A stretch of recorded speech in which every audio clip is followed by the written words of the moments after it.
Okay, let's get started. Today we're talking about upscale your portfolio. And this is great for if you have a business or real estate. My name is Mathew Frederick. You can always reach me at 289-440-2335. Make sure you check out my online training library. It's taken me about 1 year to create it, 30 years in the making. Get that at rccsol.com/videos. And let's jump into today. Now, today I want to talk about investing history. I'll tell you my history in investing. And what that does, it gives you an understanding of why I'm here. And what I'm saying today is not theory, it is all fact. I'm going to do fact-based presentation today. My past businesses. I'm going to pick a few things in my past businesses that I learned lessons that helped me with scaling up, and I'll share that with you.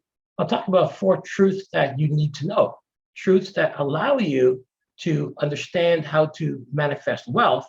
And the most important part of today, I'm going to go through 10 activities, guidelines that will help you scale up. Now, as I'm going through the 10 guidelines, I'm going to tell you probably 3, and I'm going to give you an example of where I used it in real estate, give you 2 more, give you another example, give you a couple more, give you an example. So I'm going to give you examples of how I use what I'm teaching today. So this is not like, here's the next 10 best steps. This is, here are the 10 steps. But here's what I've done. So I've bought over most likely about 100 properties, 100 houses. I've had about 40 rental units or 40 rental houses, and that would be 2 to 4 units. I've done about 50 buy fix sells. On the screen here are just some houses that I've bought in the past.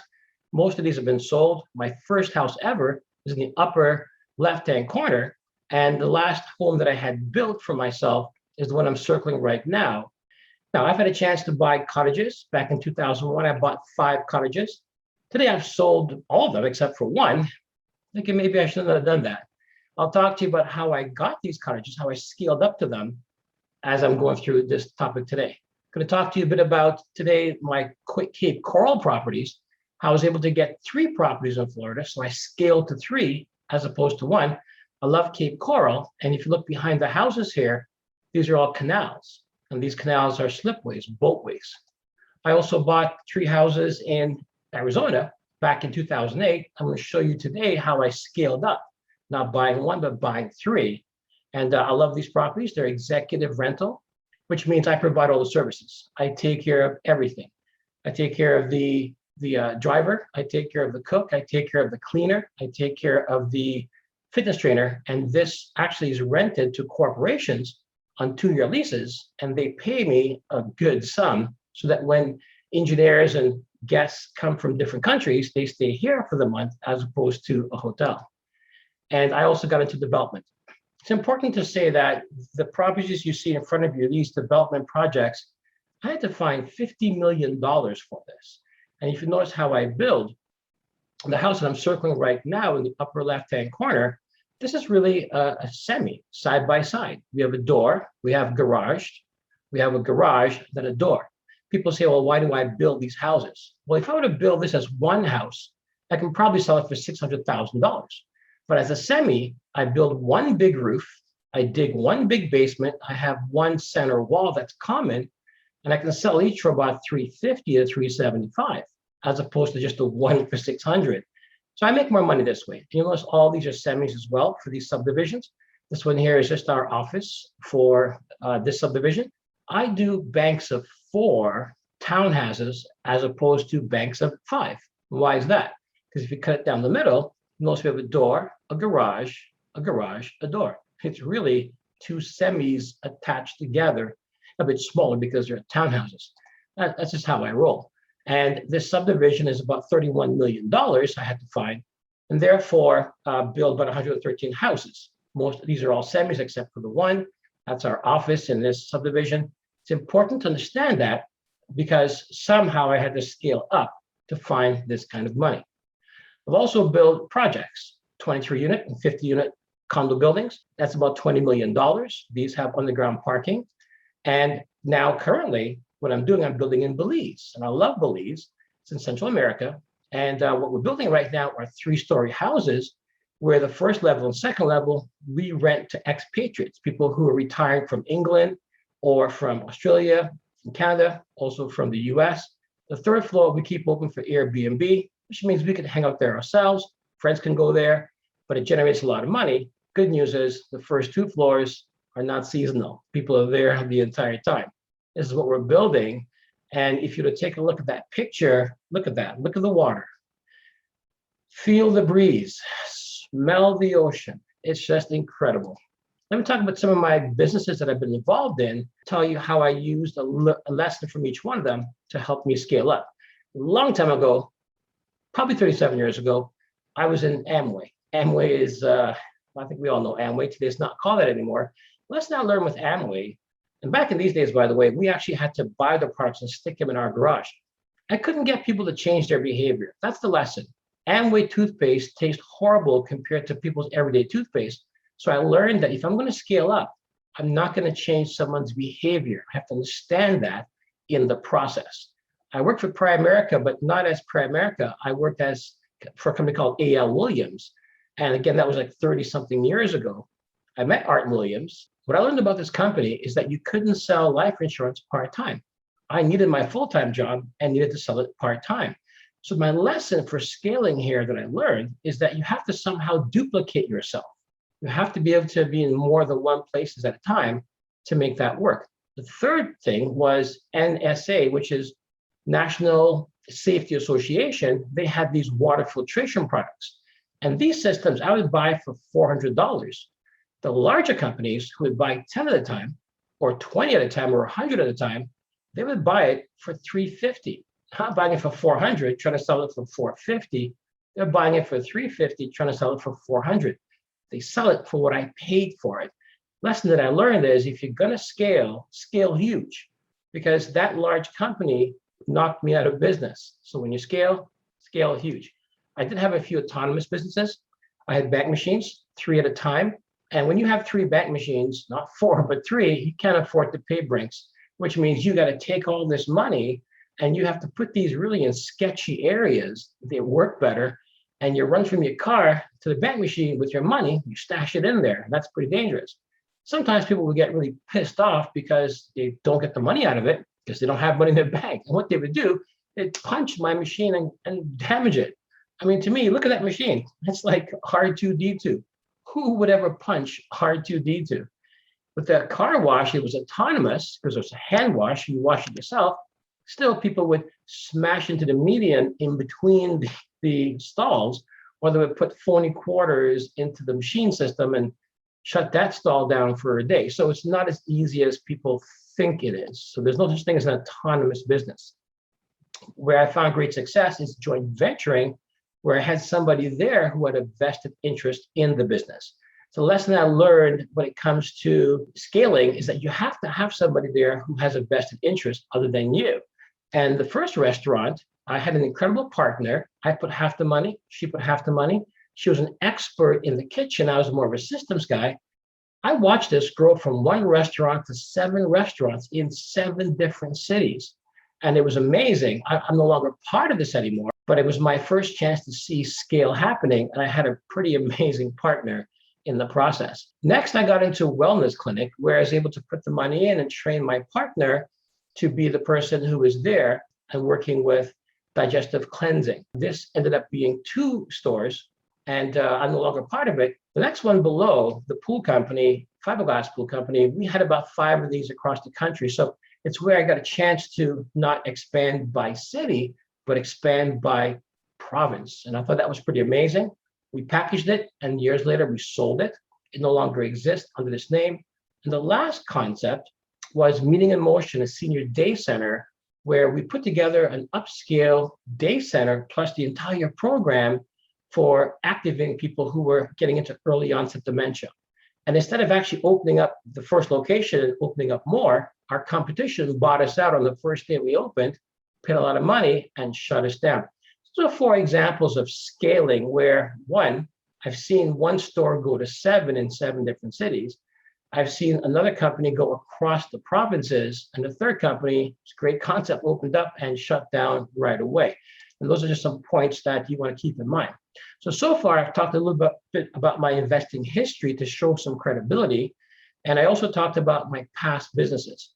Number 1, truth that you need to know is facts are facts, whether you believe them or not. Whether you believe what I say or not, in the end, doesn't matter if it is a fact. And therefore, today I'm talking to you just from facts. My conclusions, by the way, are based on a few things.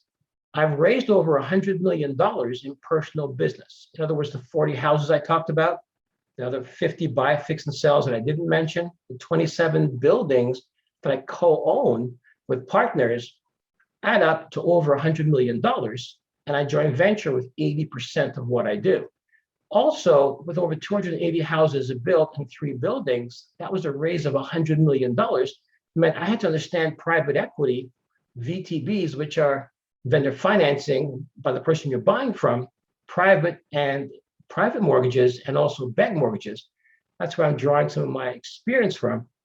And even more important, I have what I call a personal board of directors. Right now, I have 5 individuals, each worth between $600 million and $1.2 billion, that I meet with every quarter, sit with them together, and I go through some of the things that I face, and I get their advice.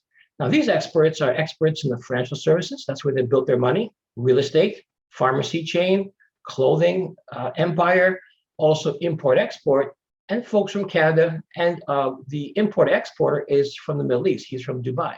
So it's important to understand where I'm drawing my conclusions from through history. Number one thing I want to talk about right away, growing is not scale. Growing is one thing, scale is another. Let me explain. To grow something, it's like a ramp.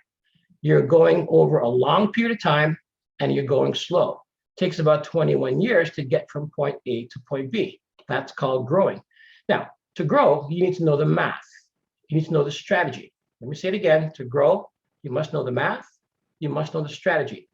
So many people that I talk to, investors, new investors, tell me, oh, I'm looking at the building, the math doesn't work. Well, the math may or may not work, but that doesn't help you scale. That just helps you grow. Scaling is different. Scaling is like stairs. In order to scale, to get there in 7 years versus 21, you need to have an explosion, critical mass explosion. And you have to explode in 3 areas, PC, P, and EU.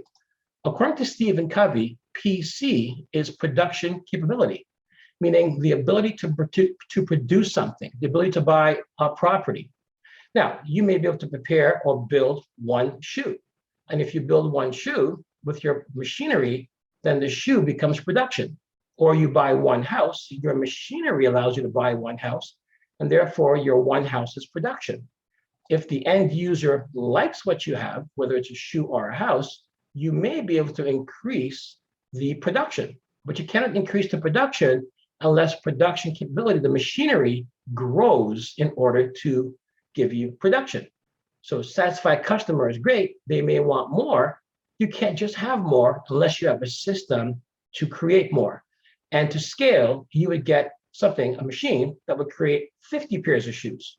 And then, of course, you have production, 50 pairs. Keep that in mind. Today, we're going to talk about always increasing the production capability tenfold in order to get your production, which then will satisfy the user. Second thing, it's very unlikely that most people have the money in their pocket today to scale up. In fact, if you had $100 million in your pocket, you wouldn't need to scale up because you're already wealthy. If you're looking to actually scale up, you're going to have to find most likely 99% of that money from other people. Some people say, I want to do it all by myself. I don't want to share. That doesn't work. You only have so much money in your pocket, and that money is going to run out. When you run out, you cannot go any further. You have to wait a period of time. Keep in mind that 99% of the money is not really focused on the strategy. The strategy is really the end result. We have to focus not on production. We have to focus on production capability. Now, I'll give you an example. When I started off with one property, I was able to borrow against it in order to buy my second investment property. And that was great. I had to wait another year before I was able to do anything else because this wall popped up. I couldn't refinance at this time. I didn't have more down payment money and I couldn't qualify for a mortgage. So I stopped at 2 houses. In other words, the appreciation and cash flow went up, which is great. The cash and credit ability went down because I had less cash and less creditability because it was being used. And my work-life balance started getting busy because I was working a full-time job and I was also dealing with managing 2 properties. Next, I was able to break through that and I had 3 properties. And these 3 properties came to me because I had people help me finance. I also had some people who were selling the property. They held what's called a VTB. They held a mortgage, which helped me to buy with less of my money. At the same time, these first 2 houses had gone up in value. I was able to refinance and pick up 3 more properties. This is not scaling, jumping. This is really growing over a period of time. It's a longer ramp. So now I hit the wall because all of a sudden, if you look at my chart, although my appreciation and cash flow was going up, my down payment cash was disappearing. My credit, my ability to get more mortgages was pretty much non-existent. And my work-life balance was kind of messed up because I spent so much of my spare time dealing with properties. Next, I had to get to other properties. And I had to wait personally 5 years for these properties to do what they had to do in order to get past this wall, the second wall, to buy these 4 properties. But you know what? I couldn't go past this larger wall unless I scaled, which means I had to do something interesting. Keep in mind where we're at right now, I have more appreciation and more cash flow. My credit is going further and further down because it's being used up. My cash for down payment is used up, and my work-life balance is shaky because I'm super busy. I did something, which I'll talk about today, in order to scale to the next level. And in the 10 steps for scaling, I'm going to explain that. Now, I have a friend of mine, great guy. He died a couple of years ago at 50 years old. He had a heart attack. He was in great shape, but he had many, many properties. And whenever I met with him for lunch, he'd always answer his phone. So in a lunch period, he would talk to probably 6 people. And I said to him, listen, why are you having these properties run your life? He goes, well, I'm doing this for my family. I'm doing this for my kids. You know, it ran his life for many, many years, and he died. And now his kids don't have a father. And, you know, we have to be careful that we're not just growing, but we're scaling. Because when you scale, you can get people to manage for you. You can actually enjoy your life too.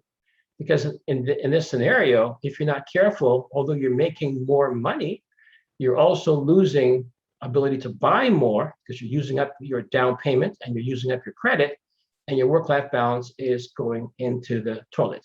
So keep in mind that you must share to actually grow.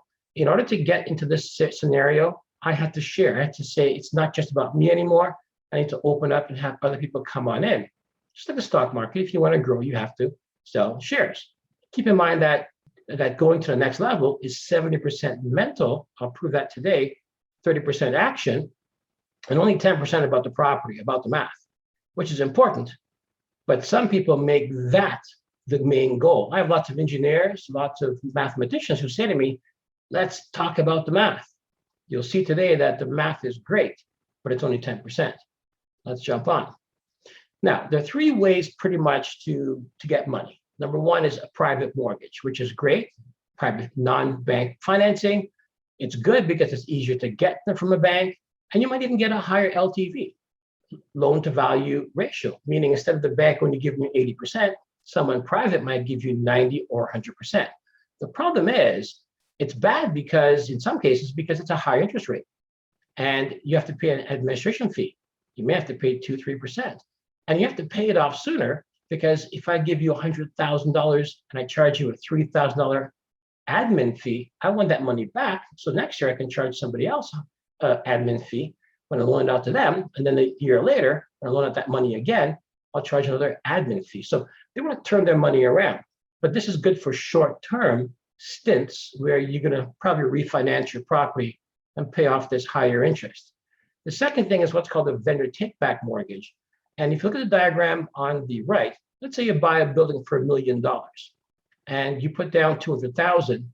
That's good because maybe the seller, which is called the vendor, they're going to allow you to owe them money, which means you owe them 200,000 and you owe the bank 600,000. So 6 and 2 is $800,000 of financing where you put 200,000 down only. Now, of course, with the second mortgage, the VTB, which sits behind the first, you are paying more interest but you're putting less money down. And again, it's good because it requires less money down. At the same time, it's probably a higher interest rate, and it must be paid off sooner, like within 5 years. The third process is the equity financing or the joint venture. I like this one the most. And it's good. It's when a private individual says, tell you what, you do the work, I'll provide the money, and we'll split everything. It could be 60-40, it could be 50-50. All depends on the scenario. What's good about it is that you don't have an interest rate that you're paying to the private mortgage. You don't have an interest rate you're paying to the VTB person. And you have more time to profit because I'm not rushing to pay back a high interest rate mortgage. I may get 5 years with my partner or 7 years in order to make something happen with this property. The bad news is you're giving up half the profit of whatever you buy. At the same time, if you don't prepare the relationship correctly, you can have a sour relationship with your JV partner. So that's going to be very important. Now, there are people you see on Facebook who will say, you know what, I'm going to show you how to buy a property with no money down and no JV partners. Well, that's for really growing, not scaling. Here's the problem. If you buy one property, private mortgage, and you buy one property, VTB, okay, that's great. But a year from now, you may have to find money to pay that back because it's hard to make cash flow when you're paying such high interest rates. Maybe that's your plan. But what if you had 5 of those in 1 year or even 10? Next year, you're going to focus on, it's 1 year later, I picked up 10 properties in my first year. I got 10 mortgages to replace. That stress alone will break you. I believe the equity financing is the best way to go. Although I do use private, I do use VTBs as well.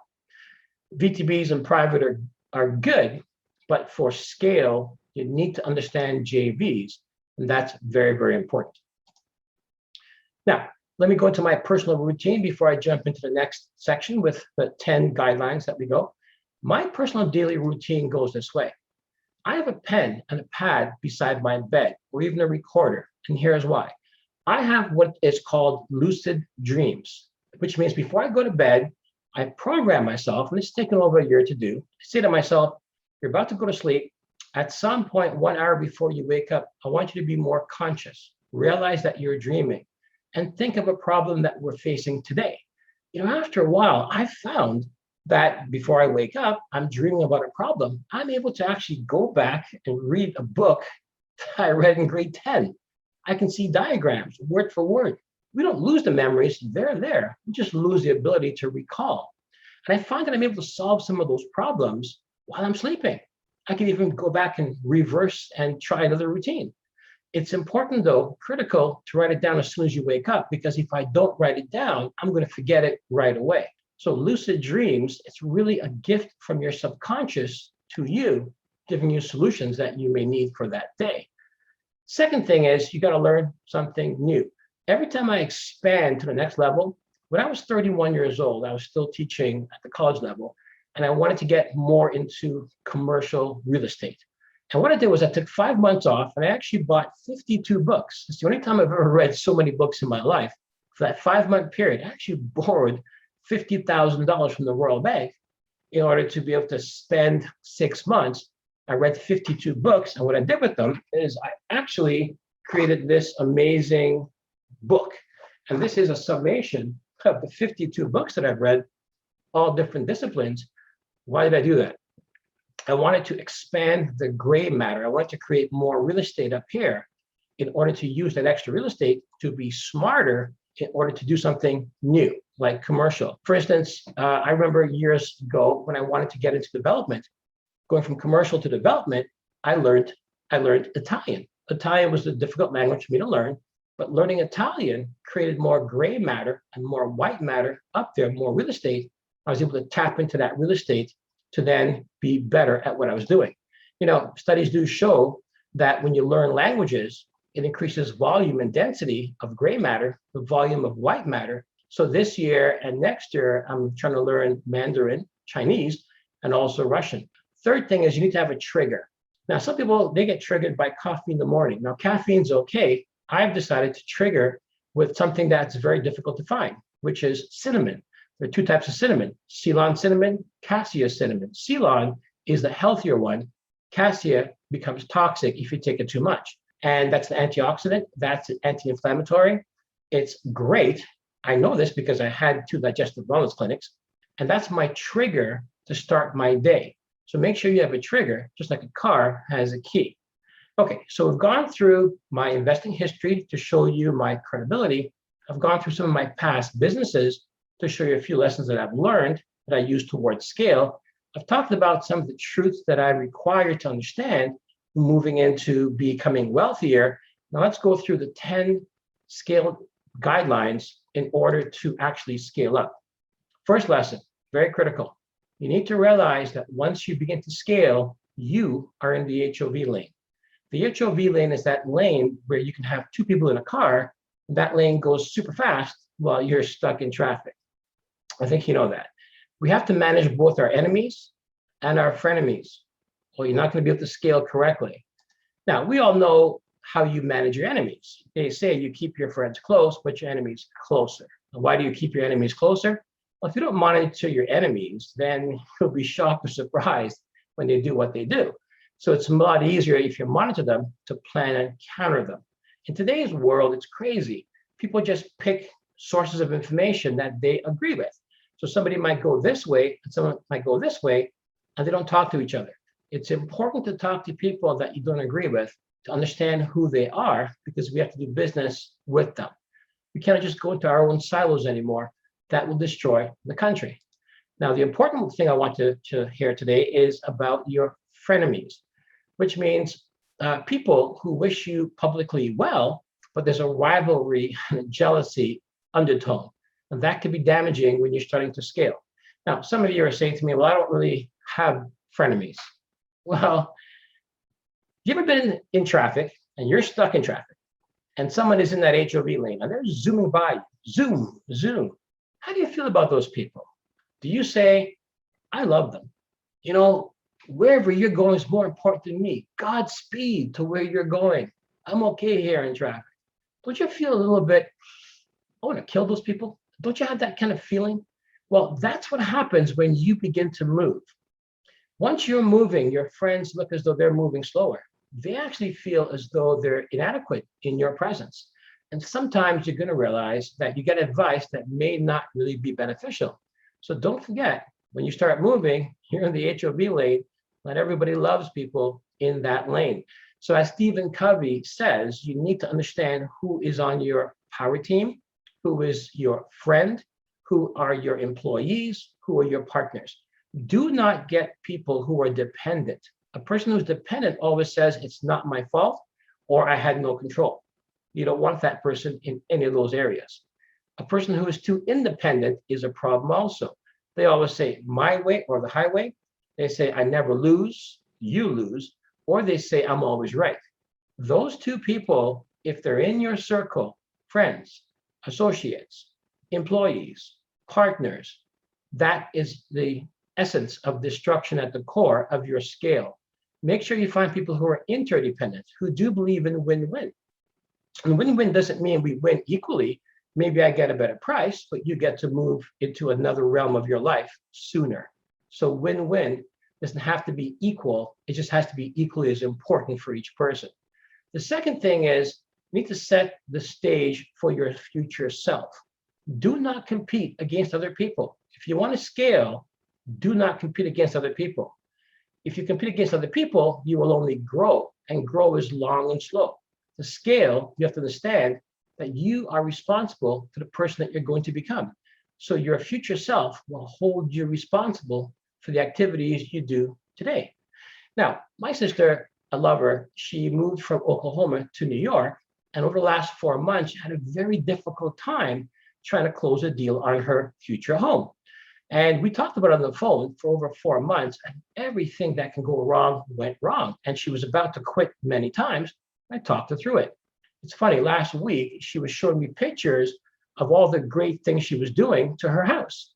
Some of her skill sets. She's putting down the floor for the first time, and she loves it. She's doing cabinets for the first time and loves it. And I said to her, you know, all that struggle you went through, all the fight you fought, that was for the person you are today. The ability to do these great things and expand who you are. That's what you're fighting for. You're fighting for your future self. So don't compete against others. That just makes you jealous. That just makes you angry. We need that brain power for something else. and it's worth it in the long run. So next time I said to her, you're facing a battle, don't forget, once we come out of it, the person you're going to be will thank the person you are today for going through the fight and sticking with it. The third point you need to know if you're going to be scaling something is you have to be charismatic. You have to have personality. If you don't have a personality, go get one. Find somebody who has a great personality and hang out with them. You have to have a backstory, and this is very critical. And the backstory, your backstory, has to show leadership. It has to show you've done service above self. It has to show you've been fearless in the past. It has to show that you know your purpose. What is your purpose skill set? You have to show creativity, and you have to show that you can fight. So let me give an example of my history. I'm going to tell it to you the wrong way, then I'll tell it to you the right way. So I started off at 17 years old in the Canadian Armed Forces Reserve. I was a soldier. It was great. I mean, we did a lot of hurry up and wait. We're always hurrying up to wait. And we did a bunch of shooting, which is, okay, we shot stuff. Then I worked for the Bank of Montreal post-secondary. After I graduated, I mean, it's a good business. I really liked the blue. I liked the blue of the BMO. But after a while, I realized I hated programming. So I quit and I went to IBM. And I just realized maybe I just like working with companies that have 3 letters. Then I went to be a teacher. I like teaching, but you know what? The classroom was closing in on me. And then after I bought my first property, but you know what? This investment property was good. I mean, I guess we all have an investment property. Now, if I tell you my history, or if you tell me your history that exact same way, I'll probably punch you in the face for wasting my time. That's not how you want to tell your story. You want to do it a little bit differently. So I might say, well, you know what? When I was 17 to 27, I was actually a soldier in the Canadian Armed Forces Reserve. I loved it. I learned leadership. I actually learned systems. I also learned how to give service above what's required. I love giving back. When I graduated, I worked for Bank of Montreal. It's a great company, a 40-year career as a programmer. I didn't realize, though, that I wasn't excited about it. Although it was a great company, great job, I can make it in the real world. It wasn't right for me, and I actually moved on. And why that's important is a lot of people, because the education they paid for and because they achieved something, even though it's not right, they're not fearless. They stay with it. I broke and moved on. I went to IBM. It was great. But after a while, I'm charging $130 an hour. I'm getting $30. You know, I found I was in an advanced form of slavery and not really know it. And I left IBM, a great company, but I learned to teach there. And I parlayed that into becoming a teacher. I taught college for many years. I realized that was my purpose. Teaching is my purpose. And after a while, though, I thought, you know what? I'd love to teach what I want to teach, my own curriculum, and have the freedom to do so. So now today I mentor as opposed to teaching in class. When I got my first property, it was very difficult. I had to drop books off, cookbooks off, from 16 to 19 to offices and convince the receptionist to sell those books for me and then collect money from there. But I was able to save all that up in order to buy my first property. I was determined, and therefore I succeeded. So first story, very nonchalant. Second story is more motivational because I'm hitting certain points that people like. So therefore, if you can hit those points in your backstory, strangers will tend to like you because they can actually relate to you. So practice telling your story. Now, let me show you how I use that in the real world, how I use my backstory in order to get me 5 cottages. Back in 2001, I went to an open house for a school, a private school in Oakville. Now, my daughter was not born until 2007, but I still go to open houses at these schools, and I was able to schmooze, walk around and talk to different people. I came across a senior mortgage specialist. I was able to share my backstory, and he shared his, and we found that our backstories resonated, and right away, we became like this. I told him that I was looking to get into the cottage business, maybe buy a cottage and start renting it, and then maybe every year buy one extra. He says to me, no, it's not going to work. You need to scale up. Don't buy 1, buy 5. I says, I can't buy 5. He goes, I can show you how to do it. I go, how would I do that? He goes, do you have family? I go, yeah, a brother, 2 sisters, my parents, and myself. Are you all working? Good careers? Yeah. He goes, come to my office. So I went to his office and he says, I'm going to show you a plan. Now, you can't buy this year, but if you're willing to wait a year, spend the next 11 months saving, all of you, a little bit, I will have you guys come on into my office next month, and I'll make sure each one of you get a line of credit for about $30,000 each. And I'll get you a MasterCard for $5,000 each. Don't use it, just hold on to it until about 3 months before you actually buy properties next year. And wait until it's actually end of season because cottages are less expensive. I'm going, okay, sounds pretty good. And that's just what happened. We got the lines of credit, we saved some money, we had the MasterCards, we went to his office, each one of us, and he poured all that into our savings account. For 3 months before we actually bought our properties, we found cottages, these ones here, for about $80,000 to $90,000, because that's what cottages cost back in 2001. And each one of us was able to buy a cottage using that system and pretty much started renting them. And he said to us, simply take the revenue from the cottages over the next 2 years, also refinance, make sure you get some open mortgages, and pay everything off from number 7. Pay it off in 2 years, you're going to be okay. So ultimately, I just said, well, you're the bank specialist. It's your bank. Tell me what to do. And I did it. And I would not have had that happen. I would not have had 5 cottages if I didn't have a backstory that resonated with his.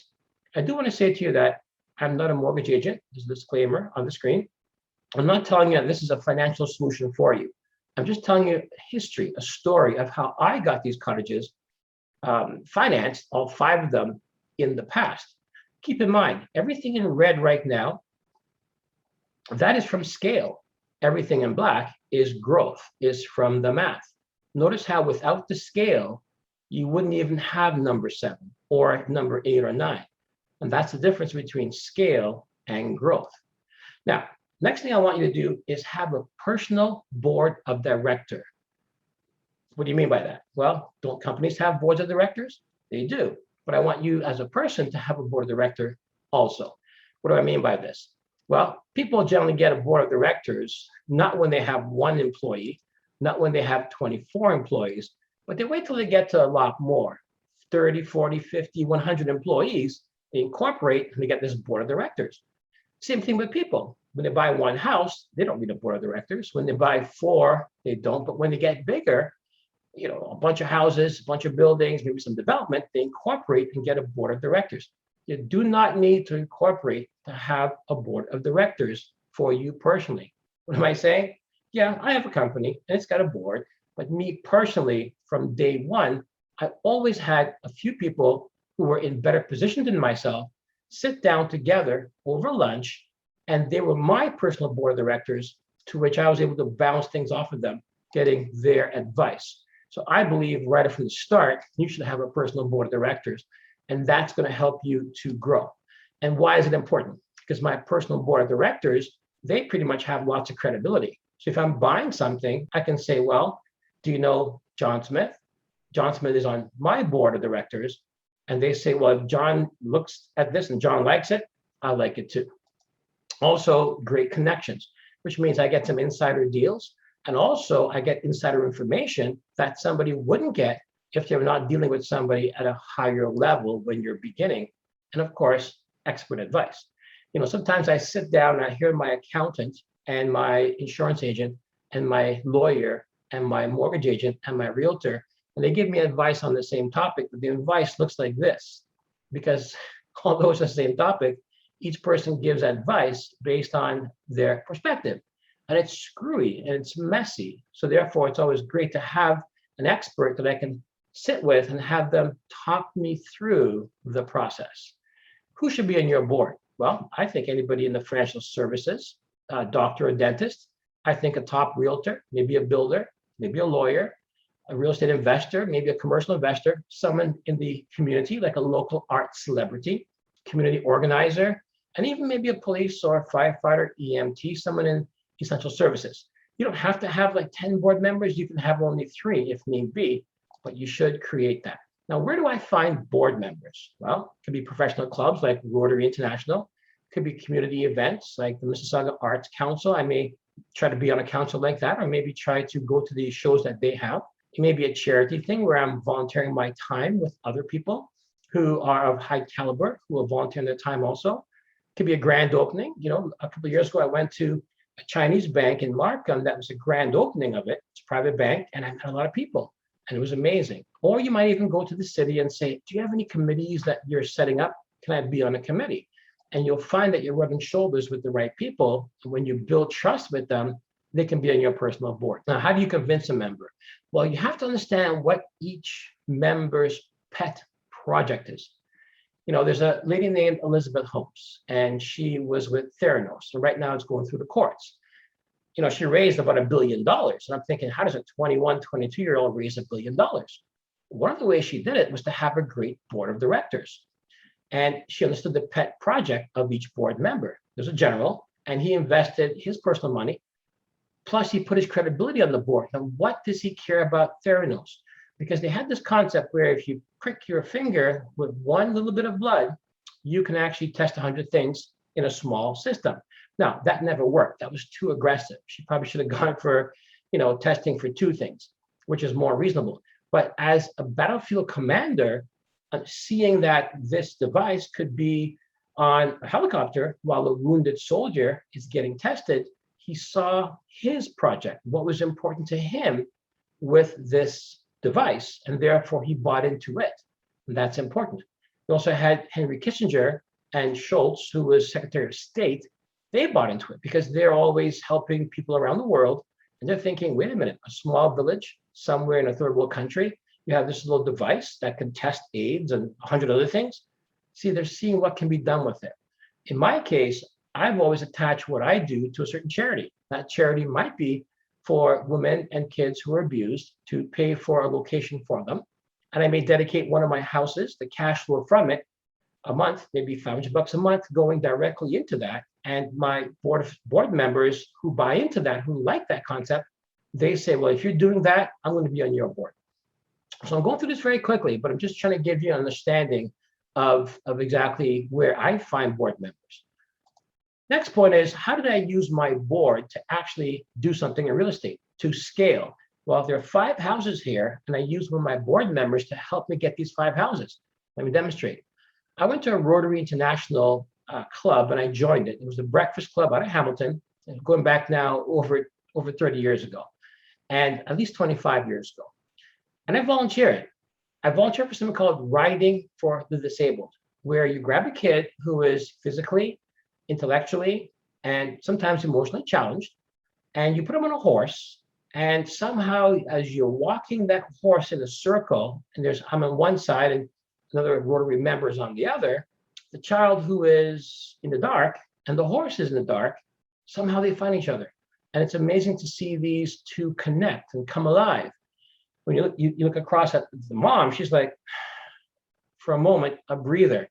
As I'm walking around, I'm getting to know some of these members. There's a member there, the president, his name is Duncan. And Duncan, I did it twice with him. And he saw that I had a good heart and that I was volunteering. And he invited me to be on a board of the John Howard Society. At the same time, Duncan said, yes, I'll be on your personal board. And on the second meeting of my personal board, which is just lunch with 3 people, I told him about a buy fix plan that I had to buy 5 houses, fix and sell them. He said, you know what? I know somebody. I know a guy. I go, okay, you know a guy? And he goes, I know a guy. I go, okay. Well, he took it to this guy that he knew who wanted to be more diversified. And this guy said, I'm in. And he provided all the money, all cash, to buy 5 houses, plus the money to fix them up. I did all the work. The agreement that we had was 60-40.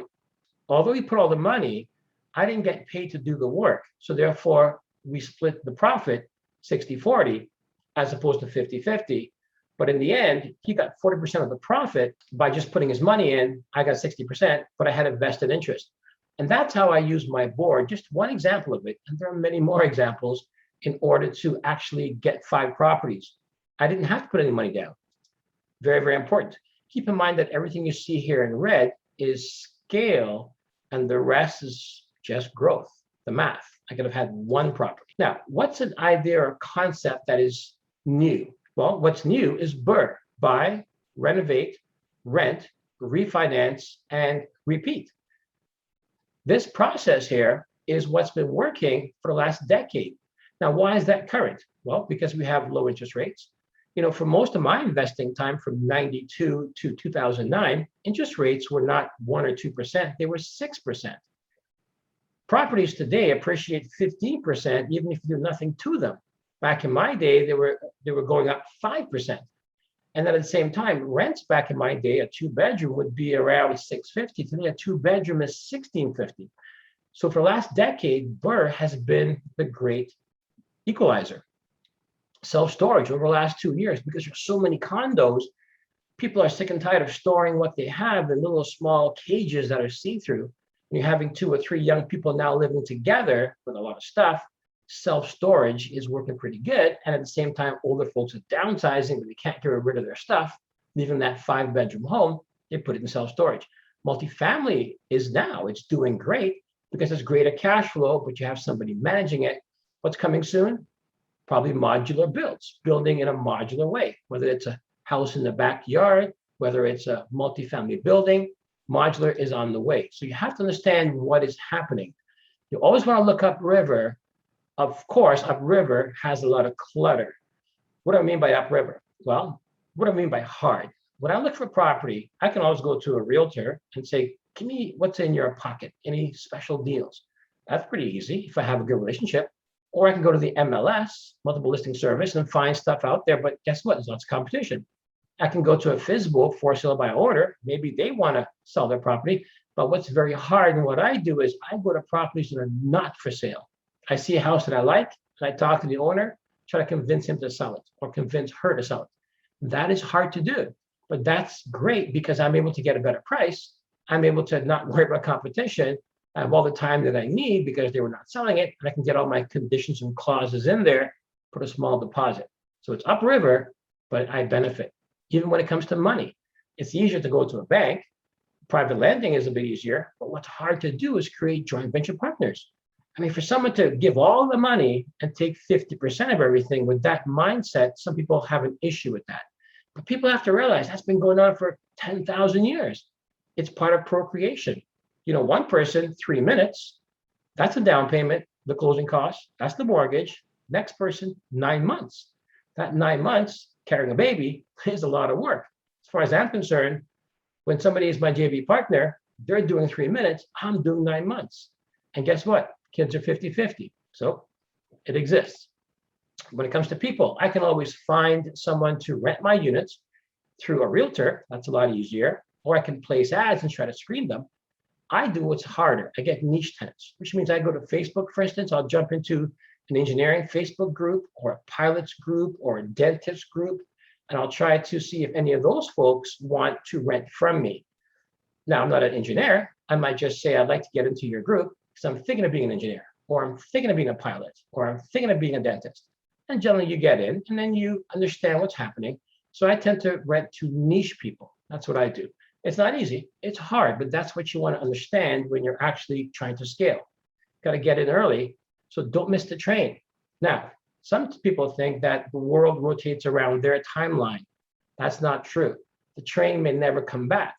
I have an associate, Master Corporal West. Back in 1984, he was the best shot in the Canadian Armed Forces across the entire country. And I was also on a shooting team with him, and his unit was the Royal Hamilton Light Infantry. I was also RHLI. And I said to him, hey, Master Corporal West, will you spend a day with me on the range to help me understand how it is that you're such a good shot? He goes, I can do that. I said to him, you know what? Can I do that in about 5 weeks because I have exams? And this is what he said to me. He goes, this train's leaving.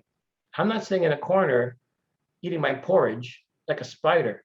You need to be free this Saturday or you get no time with me. And I'm like, yeah, it does make sense. He's got the skills. I want them. I need to bend. Scaling is not going to happen when you're ready. When opportunities pop up, it's time to scale. You then may have to jump into it. And that's unfortunate. But keep in mind, in order to scale, you have to have something that is exciting enough to rejuvenate somebody who's older because they have the money. It has to be easy enough to explain it to them and for them to explain it to other people. It's got to make people feel smart when they're explaining it, feel brilliant explaining what you are designing for them to come in on with you. And they have to love to be part of it. And if you can do all 4 of these things, that's going to help you scale. And it's got to be something that you're coming into. You have to get in early. Let me give you an example. In 2008, the US market was collapsing. Properties here on the side that would be $700,000, they're going for about $240,000 through the bank. They were great houses. Now, I never got properties that were on streets where everything was empty, everything was vacant. That's not good. I found properties on streets that had lots of houses, but there were a few foreclosures in between. And what I did was I actually went to, I think it was Mount Sinai Hospital. Every year they had an annual party. And I'm pretty sure it was Mount Sinai. And it was in Toronto. And I would go to the annual party. And I wanted to meet some doctors. So what I did was I decided, if the party's on the 5th floor, they need to take the elevator up. What I would do is I would take the elevator ride with everybody. In other words, I'd take a ride up, use some personality. Hey, it's Matt Frederick. Who are you? How are you? Great, thanks. It's going to be a great party tonight. Go all the way up, run down the stairs, and be at the elevator again. Next group of people come on in. I go out all the way up, come on down. Whenever the next few wander in, I get a chance to meet everybody. And then if I meet a few doctors, I'll write down, okay, Dr. John Smith, blue shirt, Dr. Martin Wells, pink jacket, and write it all down. Now, it's important to use some personality when you're meeting people. Here's what I did. I figured I'm not going to talk to these doctors when the party's happening, when they're talking to other doctors. I'm going to wait till they're walking or transiting to the buffet table. Doctors love deviled eggs. I don't know why, but they go for the deviled eggs. Do not stand in between the doctor and the deviled egg. Stand off to the side. And when they grab the deviled egg, they put in their mouths, keep in mind that that's something that's creamy with that bottom half of the white egg white, something that goes in your mouth. When they throw it all in there, they really can't talk. And that's the time I approach them and I say, hey, it's Matt Frederick. I met you in the elevator. Listen, let me ask you a question. They're like, I go, let me ask you a question. Did you always know that you're going to be a doctor? They're like, see, they can't talk. You got them. You have their attention. They're joking. Then they say to you either one or three things. I always knew I wanted to be a doctor. My parents were doctors, or I stumbled across it. Then as you listen for a bit, you start talking to them. Then they'll ask you what you do. When they ask me what I do, I'll say, well, I do for high net worth individuals exactly what I do for myself. And they go, well, what do you do for yourself? Well, as you know, anybody in a hectic type of business, performance-based, always needs more time. They need to duplicate themselves. So what I do is I create small little duplications of me, and they work 24 hours a day. And that 24 hours a day helps me to raise about an extra $1 million worth of equity. They're like, really? How do you duplicate yourself? I go, well, I use real estate. Real estate is a duplication of me, a minor duplication. I tell them I work with high net worth individuals, just like you, who are at the top of their game. And because they have such an incredible service they offer, they don't have time to look at their finances. And they turn that over to somebody else who has no vested interest. I partner with them with a vested interest in real estate. I raise their kids, in a sense. I raise the building. I make sure it's taken care of over the next 5 years. And of course, we split the profits. If that's something that you want to talk about, let's do it. In this case here, and sometimes I don't go that far, but in this case, he said to me, let's meet for breakfast. I go, sounds good. I met for breakfast, told him the concept about Arizona. He says that he golfs there. And then we met at his house on a Sunday and we talked about it more. In the end, I ended up calling a few banks in Arizona to find their distressed properties, which is really important. That's what was happening, the current thing. And I was able to create a partnership where this doctor provided all the cash for these 3 properties. I found them, structured it, and what we created was a system where we rented not to individuals, but to corporations on a 2-year lease. And again, we provided all the services. So instead of getting a rent of $1,600, we got paid $4,000 a month for each property, whether someone was there or not. Now we go and find the cleaner, the cook, the fitness instructor, the a person who would come in there and be a driver, just all local businesses, bring them all together to offer a complete service, because that's what was coming in. And that's important to understand what's next and jump on it. In the end, 100% cash from him. I received all the cash flow because he did not need cash flow. And at the end of the day, I received 40% of the equity. He gets 60% of the equity. That 60% makes up for the cash flow he's not getting. 10 years later, these properties will definitely be about $1 million higher than they are today. And by the way, they are. So that's an example of using scale. On your screen, everything you see there in red is scale. What's in black is math. is growth. If I just use the math or the growth, I might have one property, a few years later, one more, a few years later, one more. But you know what? The market crashed in 2008, and it was not going to stay crashed. I couldn't go slow. I had to scale. And that's why scale is so important. Number 7, systems to diminish the cult of you. In a business, sometimes the CEO is so important that in a performance-based environment, they have to perform, they're overworked, and they're stressed. And if you make your business about you, then that business will never really survive if you are not there. Now, I know people who say to me, I'm so successful at the business, but I'm terrible at home. I have a horrible work-life balance.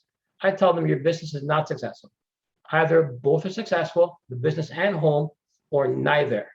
What you have to understand is you need to make your business more productive without you being there.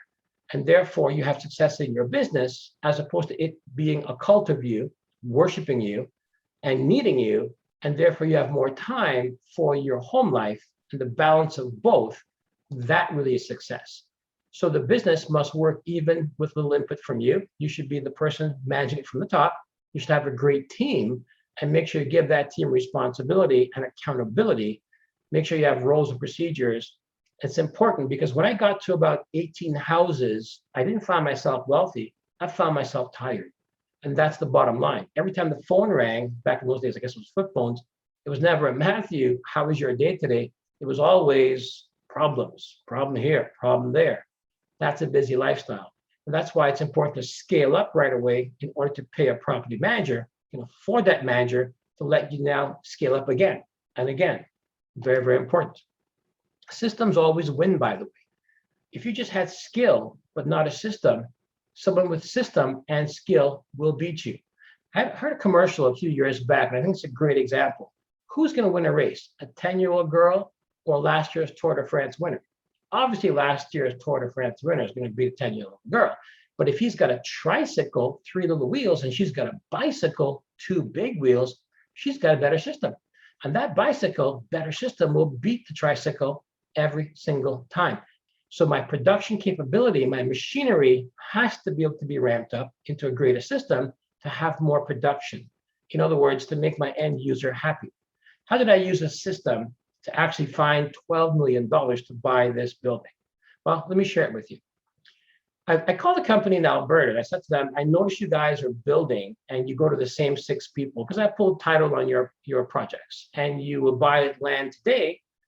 2 years later, once you have site plan approved and you're ready to go vertical, you then buy your next piece of land. But you're buying that land at 2 years from now price.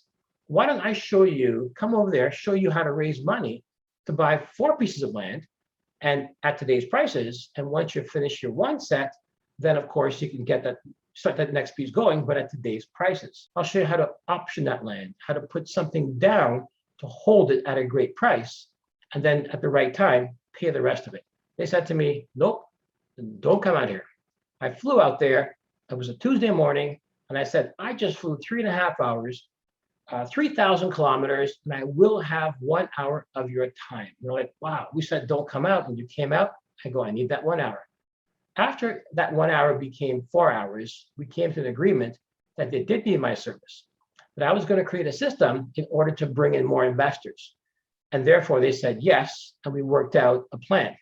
Now, the system is simply this. I'm going to advertise for people out there who want to be developers. It's hard to be a developer. So coming out to my free 1 hour, how to be a developer.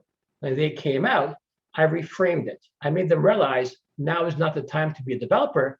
Now is the time to invest in a development project, but with the ability to be a fly on the wall. We'll give you that ability to have insight of what we're doing, to tour what we're doing, and also to have a seat at the table so that you're learning the process from the inside while you're actually investing. People love that idea because there was a transparency for them. At the same time, I laid out a 3-year plan. You're going to learn and invest with us, and of course, we're going to build. I created a limited partnership structure, which cost about $80,000. And of course, with the proper experts, where we're able to raise money from the same students through cash or RSP, through offering memorandums. In Alberta, less requirements to be able to invest in it. And at the same time, I was able to raise money. And I also became a 5% owner of the company It's always easier when the owner is raising money. Everything you see in red there is part of a system. The math is number 10, and only half of number 10. So if math is your God and you think math is everything about real estate, it's not. Math is growing. Scale is something different. Scale is what I'm teaching you right now, these 10 steps. Next point, sometimes you got to work 16-hour days, not forever, but for the first year or two of your scaling process. I have a friend of mine, his name is Svi, and Svi's father would tell him a story, and it's an interesting story. Let me share it with you. So he tells him about a gentleman who owns a shipping company, very wealthy, and on Friday afternoon, he was told one ship hit the pier and another ship was just kidnapped. What are we going to do? And he said on Friday, it's going to be a hell of a Monday. See, in business, you can't do that, right? In business, you can't just say, it's Monday, it's Friday. You have to spend the first 2 years working your assets off in order to get that thing up to scale. So be prepared to give 16 hours. Be prepared to do that for the first 2 years in the process of scaling up. Let's talk about relationships. Number 9. Now, it is true you have relationships with JV partners, with private lenders, with tenants, with other types of partners. The relationship I want to work on right now for scaling is your personal relationship. If you're married or you have a significant other, this is very critical because sometimes you work with that partner to build your real estate portfolio. And I'll break it down into masculine, feminine, or male and female. Even though I say here's a male role, it's not really for the male, it's for the person who's knowledgeable about the physical aspect of real estate. And in this case, the female in this scenario would be the person who is better at multitasking. Now, of course, to be respected and trusted by your partner means you must give the exact same. That's important. You get what you give, but men are respected when people can see that. The partner has to have the schmooze factor, create that interaction and presence, able to interact. It helped me look good, and that helped me with my business. And I needed to have somebody strong beside me because, again, that builds credibility. And also, I needed someone who could multitask better than I could. You have to appreciate your partner. You have to make sure they're respected, make sure they're cherished. Women generally, and I know this because I've been in business with lots of women, strong women, powerful women, brilliant women, they require safe harbor, a place to rejuvenate, a place where they can let their guard down because so much is expected of them. They have to work twice as hard as a man to be respected. They still get paid less, and they still have to prove who they are. I first saw this in 1984 when I saw Florence Griffith Joyner, FloJo, break the world record in 100 meter. She blew it away from 10.76 down to 10.49. Look at the gap on the screen from her to the next person, Gail Divas, who was the other of the reigning champion. That's massive. And the first thing the announcer said was, it must have been a strong tailwind. Well, what are you saying? That the tailwind only hit one person? Couldn't even fathom that a female can break that record. And that's when I first saw that. Her presence, how she ran, was amazing. And I will say this to you. Sometimes before I do something great, I sit down to my computer and work.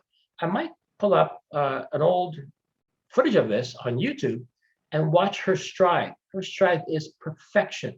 When you watch perfection, that sets your tone for what you're about to do on your computer. Bottom line is, women generally need a good listener, someone who doesn't give them the answer, but someone who allows them to talk and allow them to come up with a solution themselves. They need somebody non-judgmental, someone that if they're going through some anxiety or doubt because of what the world puts against them, you know what? Don't judge me. Just listen. And I may get it right, I may get it wrong. Don't judge me. And someone to appreciate their multitasking ability. Here's the problem I see sometimes. Sometimes in a relationship, the male sometimes is doing a lot of the physical work, sometimes. And the female is doing more of the ordering. I'm ordering the countertops. I'm reviewing the tenants. I'm doing a lot of little small pieces. At the end of his day, he can come home and say, hey, I just completed one room. I feel a sense of accomplishment. In her case, she's doing 10 things, and each thing requires 10 parts. So she's probably got half of it done. And he may turn to her and say, what'd you get done today, sweetheart? Well, I didn't finish anything. He's like, he's like, well, I'm sorry for you. You can't do that. The bottom line is she's doing something different. She needs to be appreciated. And I see that being a problem in a lot of couples who are literally trying to work together. So don't make that mistake. Now, lastly, the system has to be designed from the outset to be sold. You have to have an exit strategy. You can't just hang on to everything and say, this is mine. If you want to scale, you scale it so you're able to walk away from it, which means you have to do things that I've already covered. You have to reduce the cult of the owner. You can walk away. You have to have better documentation, better procedures to run your business. You have to have greater employees. They have to be rewarded, have responsibility and accountability. And keep in mind, your business should be able to run even though you walk away. And if you design a business that way, if you stay with it, then it works very well. Business meaning a set of buildings, a set of projects, a set of houses, whatever you're doing, it's got to be designed in a way where it can survive if you're not there. And therefore, I look at my past. I did sell my cottage business. I created 5 cottages. I created the system. I sold the system for greater than the individual parts. I kept one, of course. When it comes to some of the houses that I've renovated, I renovate sometimes 10 houses and sell the whole concept. Or I may put together 10 properties as multifamily properties and then sell the whole concept. So it's important to be able to walk away from it or keep it. In the future, I'll probably sell 60% of my share in my multifamily buildings. And what would I do now? I would take that money and go to the next level, which is very important. So in closing, I want to talk to you a little bit about something that I spent some time on that's really close to me. This whole last year, COVID year, I spent the year creating what's called an online video library. Instead of sitting on my sofa, eating pie, watching TV, being locked in, I was actually documenting a history of my knowledge. It took me 31 years to learn, but 1 year to create. And it's about 100 videos, about 50 hours of instruction. So each video is about 30 minutes, like this one right here. And it's got just great information that most of it you probably haven't heard from anywhere else. And just the way I think brings a certain, let's say, flavor to what I'm teaching. 50 audios. That's just me talking to property owners, improv, just talking to them. It's being recorded, showing how to do that. And then we call them back after and ask them for permission to keep it. 70 documents that people use every single day, and a 90-day challenge program. And it covers many, many topics like strategies. I go through all 12 strategies that I think you need to know, fundamentals about investing, how to network with people, how to prospect, how to do sales, how to influence people, how to negotiate, all the things I think you need to know that I've been doing. I bring that to the table, how to find investors, a system to get people who haven't even thought of selling, how to actually get them to sell to you, wipe out competition, all the techniques you need to know in order to actually do deals, and as well as the advanced techniques in how to analyze things and see properties and go through some of the key things that I think you might lose money on if you don't know, $100,000 every single mistake, as well as land development, as well as self-storage. I bring it all together for about $39.95, so it's not cheap, it's not free, but if you want to find this or information or buy it, you can go to RCCSOL, so that's Romeo, Charlie, Charlie, Sierra, Oscar Lima.com/videos. I want you to look into it. Now, there's something else very close to my heart, and that's something called the Seaside Hockey Camp. And what this is, it's a league, actually. And Kirk Brooks and Matthew Parker, 2 great people, have put together this amazing league out of Scarborough for kids who are disadvantaged, kids who would never actually play ice hockey. I know for me, when I was a kid, I was expected to play football, which I did, and basketball, which I did, and baseball, but I also played hockey as well. And meeting parents and people on the ice put me into a whole different category of folks that I really learned from. And I want some of these kids to have that same experience also. I'm not part of this at all. It's not a charity that I'm part of. It's really a non-for-profit organization. And if you want to look into it, it's sponsor at seasidehockey.ca. I want you to look into it and sponsor a child, because what you're doing is you're getting equipment for them to literally get on the ice and work and play and really do something that they haven't really done before. But what I'm going to do with this, take a second to write that down. Anybody who buys a package for $39.95 and gets access to these videos that I think are so important, I'll donate $600 from that towards Seaside Hockey. Hopefully you've enjoyed this presentation.